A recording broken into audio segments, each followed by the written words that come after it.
വൈദ്യുതി ബിൽ അടക്കാത്തതോടെ പാലക്കാട് തൃത്താല വെള്ളിയാങ്കല്ല് പാലം ഇരുട്ടിലായിരിക്കുന്നു.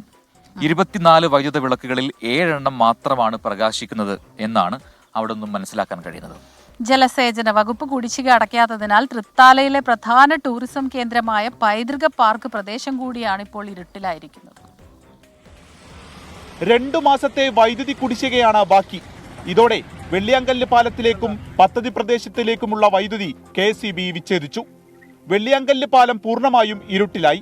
295 മീറ്റർ നീളമുള്ള പാലത്തിനു മുകളിൽ ഇരുഭാഗങ്ങളിലുമായി ആകെ 24 വൈദ്യുത വിളക്കുകളുണ്ട്.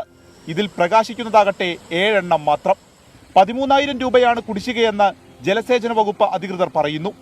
എന്തായാലും ദുരിതം നാട്ടുകാർക്ക് തന്നെ. ഇവിടുത്തെ ഇപ്പോഴത്തെ അവസ്ഥ പറഞ്ഞാൽ പ്രധാനമായിട്ട് പാലത്തിന് ലൈറ്റ് ഇല്ല. ഈ ലൈറ്റ് ഇല്ലെങ്കിൽ അവിടുന്ന് ഇവിടുന്ന് വരുന്ന വണ്ടികൾക്കും ആൾക്കാർക്കും വലിയ ബുദ്ധിമുട്ടാണ്. ഒരുപാട് അപകടങ്ങൾക്ക് സാധ്യതയുണ്ട്. ഇപ്പോൾ ഒന്ന് ചില മാസമായിട്ട് ഇങ്ങനെ ആയിട്ട് അതിനൊരു പരിഹാരം മന്ത്രിയോടോ ആരോടോ അതിന് വേണ്ടപ്പെട്ട ആൾക്കാരോട് പറഞ്ഞത് ചെയ്യിക്കാം. തുക ഉടൻ ലഭ്യമാക്കുമെന്നും അതുവരെ വൈദ്യുതി വിച്ഛേദിക്കരുതെന്നും കാണിച്ച് KSEBക്ക് ജലസേചന വകുപ്പ് കത്ത് നൽകിയിരുന്നെങ്കിലും ഫലം കണ്ടില്ല. ഉടനെ പരിഹാരം കാണുമെന്നാണ് അധികൃതരുടെ പ്രതികരണം. 24 പാലക്കാട്.